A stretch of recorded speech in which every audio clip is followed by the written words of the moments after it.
afternoon. Thanks for joining us. I'm Judy Simpson. It's the first Thursday of the month, which means we're in the kitchen with Across the Fence. And our theme today will be an annual favorite, apple recipes. And we have a few surprises for you. First, I want to let you know who won last month's free drawing for the Grand Isle County PTA Cookbook. The lucky winner is Elizabeth Kimball of Hanover, New Hampshire. Congratulations, Elizabeth. You'll be receiving your cookbook in the mail any day now. And we know you'll find many recipes that you and your family will enjoy. Well, with apple season in full swing, we thought it would be appropriate to join Deb Plumley at the Hackett's Family Orchard in South Hero. Here's Deb to present her recipes. Thank you, Judy. And cooking with apples is my favorite Across the Fence segment. And I have some favorites to share with you all today. Let's start your day off right with some apple cider pancakes.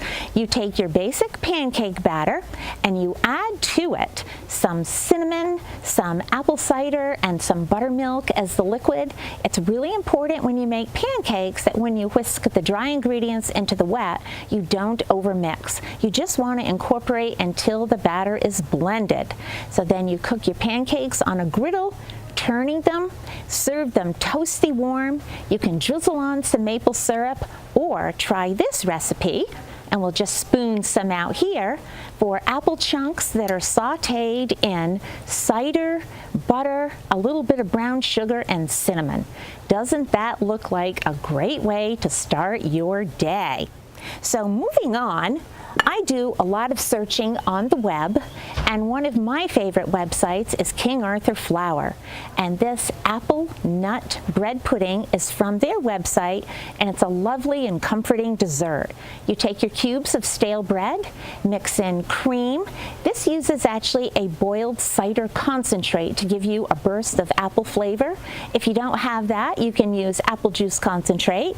You're going to fold in your diced apples, dried raisins. I use dried cranberries. In this case, cream, eggs, the usual ingredients, and you're going to bake this for about 25 to 30 minutes. You want to bake it until all the liquid has cooked in and the pudding is set.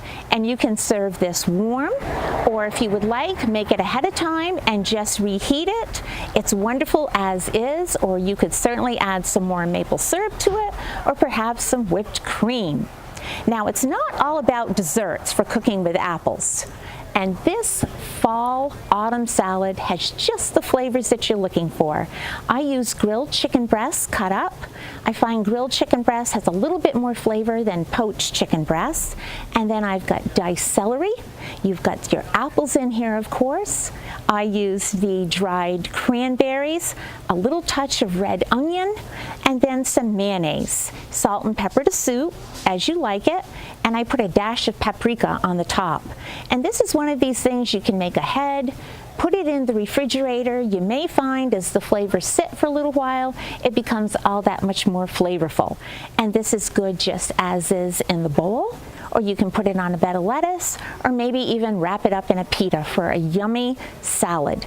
And that just has all the flavors of apples built into it. Now, the last recipe I have to share comes from a viewer, Robert Corliss of Rutland, Vermont. And these are maple apple streusel muffins. And they have all the great flavors of Vermont with maple syrup and apples.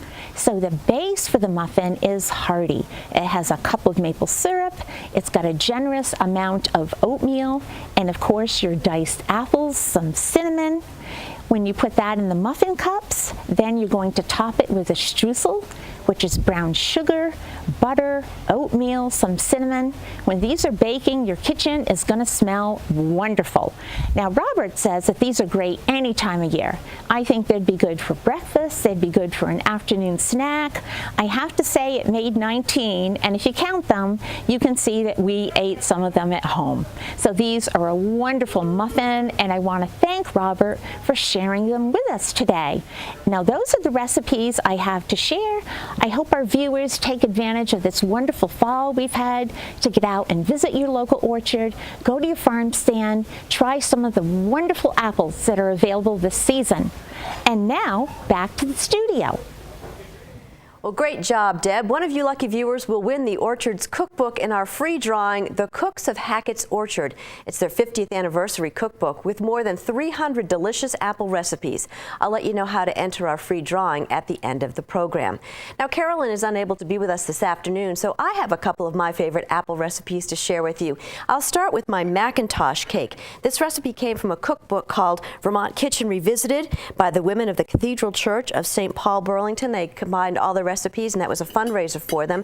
And what I like about this cake is it takes 4 Macintosh apples that you chop and core, but you don't peel. So you've got nice apple slices in there that you add to the batter at the last minute, and then just let the blender blend a little bit, and you come out with a nice, thick, moist cake. You can see the pieces of apple right in there, and just cooking this and baking it made the house smell amazing. It was really delicious, delicious cake and easy to make. And then my second recipe is called Apple Donuts, and it's basically just slicing and coring apple slices, and then you can top them with a variety of different things like some peanut butter maybe there, and then you can also use caramel sauce to add a little extra drizzle to it. It's also great to have the kids help out decorating. Got some sprinkles here, so it's a fun way to take an apple and spice it up a little bit, but make it a lot of fun. And I've got some craisins on there too. So easy recipes to do. Kids will love them, and it's delicious as well. Now, before Lynn shows us his recipes, we want to call on a special guest. Marco Ayala is joining me. Marco is from South Hero. He's often behind the scenes doing video editing for Across the Fence, but today we're lucky. He's stepping into the kitchen, and Marco is a native of Mexico, and he has apple recipes to share from south of the border. Welcome. Thank you, Judy. It's great to be back here on Across the Fence to share some of my Mexican recipes with the viewers. Always love it, so go ahead. Thank you. Well, I wanted to make a couple of recipes that were typically Mexican, but with a Vermont twist. And apples, it doesn't get any better than apples and cheese here in Vermont. So I have these quesadillas. I know they're very simple to make, but you combine 2 of the best flavors here, from Vermont. You have your apples there, as you can see, and your cheese. You can use cheddar. I chose Monterey Jack for this ones because I'd rather keep the cheddar for myself. The best thing is that, you can make them, you can add some ham. You can see some ham in there as well. So, or you can just make them with apples, with apple slices. And I chose Granny Smith because they're sweet and, they really complement the cheese and the tortillas. And if you cut them in half, you can actually make some little appetizers if you're having a party or you're having people over. So these are apple quesadillas, and I'm going to top them real quick here with some apple salsa. That is also a Vermont product. So, that's a nice meal there for the family. So for my next recipe, I have a very traditional Mexican dessert. This is called capirotada. And I know it's kind of a little hard to pronounce, but it's basically a bread pudding. What makes this bread pudding different is that there is no eggs and no milk involved. So it's great for people who will be lactose intolerant. And here there is a syrup that you make with brown sugar, and there's some cheese, but you can easily substitute the cheese for lactose-free cheese if you decided to do so. It's really easy to make, and like I said, it's one of those very typical Mexican flavors. And this one has apples in it. I chose Macintosh because they keep their shape. So they add a nice tart bite to the recipes. So these are my 2 recipes, and now we have Lynn is going to show us some of his apple recipes, and I can't wait because I can see that cake looks amazing. Well, thank you very much, Marco. Why don't you move this away? Sure, I'll take that with me. And I have some other recipes to show you this afternoon. I'm going to show you, viewers, a complete meal today with 2 dessert options. But before I do that, I want to thank Hackett's Orchard up in South Hero, where I got the apples. It's always a pleasure to go up there. There's so much going on, and this year the crop is bountiful.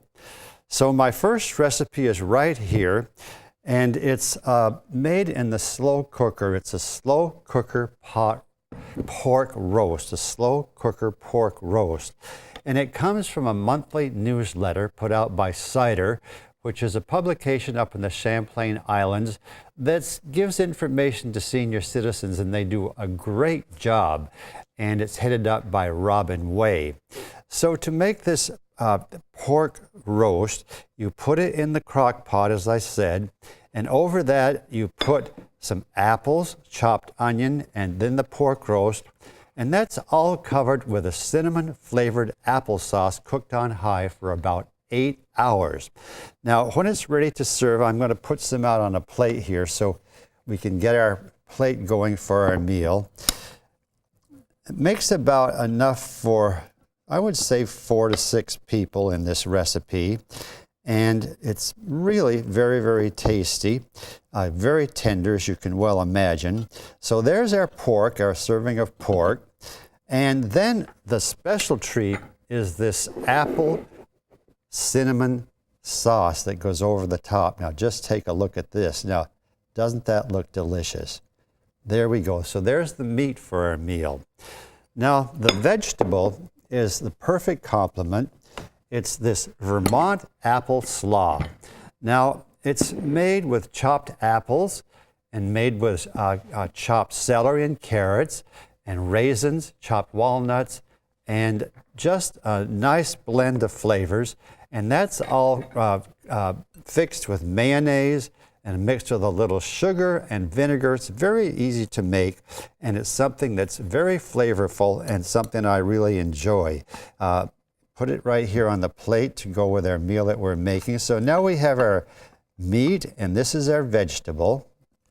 And doesn't that look good?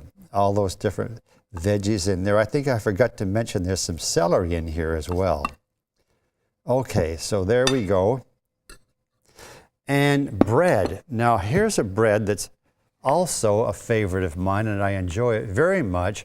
It's called an autumn apple bread, and it's great for lunch or dinner, or it can be toasted for breakfast. Now, it can be made in a food processor or in a mixing bowl. I made mine in the food processor, which made it very, very easy. So to the regular bread ingredients, you add 2 cups of chopped apples, lemon zest, and chopped walnuts. Bake at about 350 for 45 minutes. And this is wonderful for bake sales or for potlucks. And if you have a friend or neighbor who might want a little surprise or something special, make up a loaf of this for them. They'll really, really enjoy it. So this is my apple carrot bread, and we're going to put it right over here. Now it's time for dessert. So here we go. This is my apple carrot cake, and it's a recipe from Joyce Humphrey up in East Burke, Vermont, and she's one of our regular viewers. And she says it's a family favorite. It's made with chopped apples, grated carrots, and chopped walnuts, flavored with cinnamon and nutmeg, and it's topped with a cream cheese frosting. A real special treat, and really nice on these fall days. It's nice to take also to a potluck or a family get-together. Maybe even a school lunch or something. And my last one is right here, and I've got a slide to lead into this. At the Champlain Valley Fair, I did very well this year. You can see I got some ribbons, and there in the side is the pie that I'm going to show you. This got the 3rd prize, and it's my apple nut pie. You can see the right here, the apples are sliced, and to that there's added brown sugar, walnuts, and the regular pie ingredients. And Judy, this is delicious, and I hope we can all sample as soon as the show is over. Oh, you can bet on that.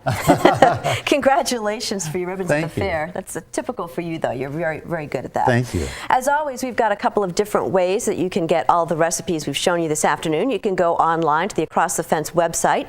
Go to uvm.edu/extension. and click on the link to Across the Fence. You'll find the recipes on the left-hand side of the web page. To get the recipes by mail, send $2 in a stamped self-addressed business-size envelope to Apple Recipes, Box 188, South Hero, Vermont 05486. And please remember, if you're ordering the recipes, to include $2 and a stamped self-addressed envelope. Your envelope will be used in the free drawing for the winner of the Hackett's Orchard Cookbook. Even if you're not ordering today, you can still use this address to be part of our free drawing. Just send along your name and address. Now, good luck to all of you winners for winning a new cookbook. If you aren't ordering today, you can use this address to be part of our free drawing. Alrighty, now, we've had a great day. We've got all kinds of great recipes. I can't wait to get started on trying them. Big thanks to all of our chefs for showing a variety of delicious ways to use Vermont fresh apples. Go pick some this weekend. We'll be back in the kitchen with Across the Fence on Thursday, November 2nd with an array of comfort food. In the meantime, that's our program for today. I'm Judy Simpson. I'll see you again next time on Across the Fence.